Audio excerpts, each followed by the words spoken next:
अगर आपको अभी भी लगता है कि पोलो में ऐसी क्या बात है, तो मे बी आज आपके सारे डाउट्स क्लियर हो जाएंगे। पोलो started to give birth to the tuner cult in the country. इतना बिजनेस जो थ्राइव हुआ है आफ्टर मार्केट इंडस्ट्री Yes. का, you have to credit polo for that.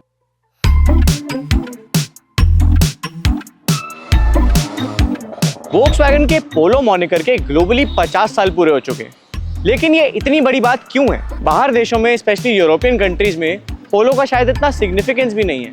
वहाँ लोग गोल्फ और जेटा जैसी गाड़ियों की बात ज्यादा करते हैं, लेकिन आज गुड़गांव में संडे सुबह 7 बजे ये सब पोलो ओनर्स अपनी गाड़ियां लेकर असेंबल हुए हैं। और ये नॉर्मल पोलो ओनर्स नहीं है, ये वो पोलो ओनर्स हैं जो हर साल अपनी गाड़ियों के मेंटेनेंस और मॉडिफिकेशंस पर लाखों रुपए खर्चते हैं।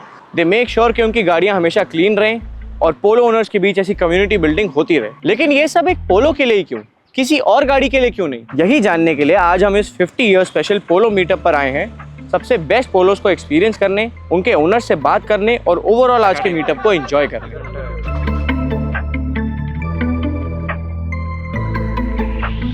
We have with us Siddharth भैया।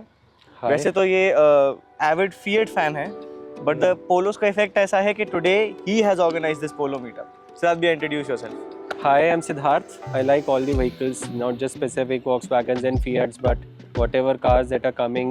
As a car freak, we should appreciate whatever the good cars that are there in the country. People who know how to keep them, how to engineer, how to build, people who appreciate engineering. That's what this meet is all about. वैसे सिद्धार्थ भैया owns a very beautiful Palio from the days, a very swanky Abarth Punto, but still, what made you organize this? Like पीछे का thought क्या था? इसके पीछे में दो चीज़ें थी. Number one, Polo I been following since 2010 जब से लॉन्च हुई है. नाउ पोलो फ्रॉम 2010 टू 2013 वो काफ़ी एक मीडियोकर कार थी. मतलब it was appreciated for quality, it was appreciated for the engineering, it was appreciated for a lot of good hidden things that the Indian public never took to it. That time this car was of the same global standard as the international ones. समय जो पोलो आती थी 2010 में, उसमें काफ़ी imported components हुआ करते थे.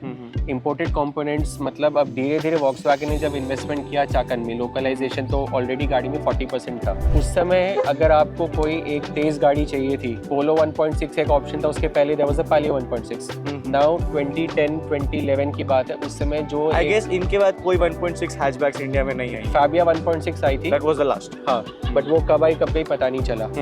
अब Volkswagen ने क्या किया, 1.6 तो आई और गई, वो एक अननोटिस थी बिकॉज वो एक नॉर्मल हाईलाइन मॉडल पे ही बड़ा इंजन डाल दिया था उन्होंने. लेकिन 2013 में जब इन्होंने अपने टाइम के लिए एक direct injection petrol 4 cylinder 7 speed dual clutch automatic जब लॉन्च किया, We are talking about GTT SI. Yes. The beginning. उसी के वजह से पोलो का कल्ट एक्चुअली बनना शुरू हुआ था. बिकॉज पोलो ऑलरेडी एक ट्यूनर फेवरेट बननी तब से शुरू हुई थी. बल्कि इनफैक्ट दिल्ली के कार सीन में काफ़ी प्रोमिनेंट नोन है एक Prithvi Ray. So he was the one who actually started building the car. तो जो पोलो उन्होंने बनाई थी, स्पार्को एसेटो 11 रिम्स थे, प्लस कॉइल ओवर पहले उन्होंने डाला था अपने गाड़ी में. उसमें आर लाइन बम्पर भी था, plus R line steering wheel भी था. कई चीजें पहले लग चुकी थी गाड़ी में जो अब लग रही है. 1 लीटर आने के बाद 2020 में पोलो का जो ट्यूनर कल्ट है वो बढ़ गया. जो पोलोस बननी एक्चुअल में शुरू हुई अपने पीक में, वो 1 लीटर के बाद ही शुरू हुई. यूरोप में ऑलरेडी 2015 में था, इंडिया में 2020 में आया because of the BS6 regulations. Yes.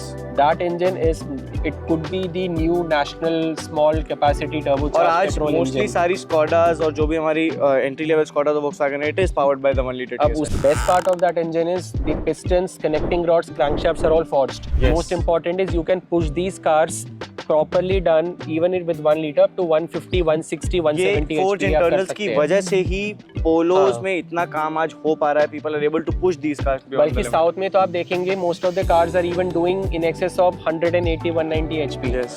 अब ऑब्वियस ही बात है कि 1 लीटर की अपनी लिमिटेशन होती है, बट इसमें अब इसमें बड़े At the end of टर्बोस the हो day रहे हैं है इस तो बार. एक small capacity engine. हाँ, लेकिन बिग टर्बोस तो आप इसमें कर सकते हैं. इतना बिजनेस जो थ्राइव हुआ है आफ्टर मार्केट इंडस्ट्री Yes. का, you have to credit Polo for that. मेरा लिखा हुआ सवाल आपसे ये था हाँ. कि VW पोलो इतनी स्पेशल क्यों है इंडियन एंथुसियास्ट के लिए, लेकिन भैया ने वो जवाब दे दिया.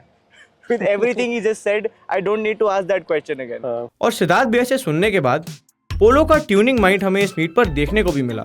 यहाँ पर 1 लीटर TSI और 1.2 लीटर TSI इंजन पोलोस के कई टेस्टफुली मॉडल एग्जांपल्स थे। कॉस्मेटिक अपग्रेड्स के अबव एंड बियॉन्ड इन सब गाड़ियों में परफॉर्मेंस सस्पेंशन सेटअप्स थे, full system free flow exhaust systems थे, खूबसूरत रिम्स और मोस्टली सब गाड़ियां ट्यून भी थी, मतलब स्टॉक हॉर्स पावर से लगभग 30% ज्यादा पावर आउटपुट। सभी कार्स अपने आप में वैसे तो पीस ऑफ आर्ट थी, लेकिन इस मीट का क्राउन जूल थी ये 2 लीटर इंजन स्वैप पोलो। तो ये जो गाड़ी है ये 2 लीटर गोल्फ इंजन स्वैप है and this car has been built in Gujarat by Nick Trans. Nick Trans is a very well known name in the Volkswagen community who does these big ticket engine swaps in Gujarat. Plus netizens must be knowing about 600 HP GTI. जो fastest पोलो जो आपने internet पे कई बार देखी होगी, it's build by the same tuner. हमारे देश में जहां अभी भी इकोनॉमी कार्स तक एक लग्जरी है, वहां VW पोलो रिलेटिवली अफोर्डेबल परफॉर्मेंस कार्स का वो रेवोल्यूशन है जो इंडियन एंथुसियास्ट के लिए बहुत जरूरी था। जैसे हमारा आप तक इंडिया का ऑटो कल्चर पहुंचाना जरूरी है। इसीलिए ऐसे और कंटेंट के लिए सब्सक्राइब टू Cars 24।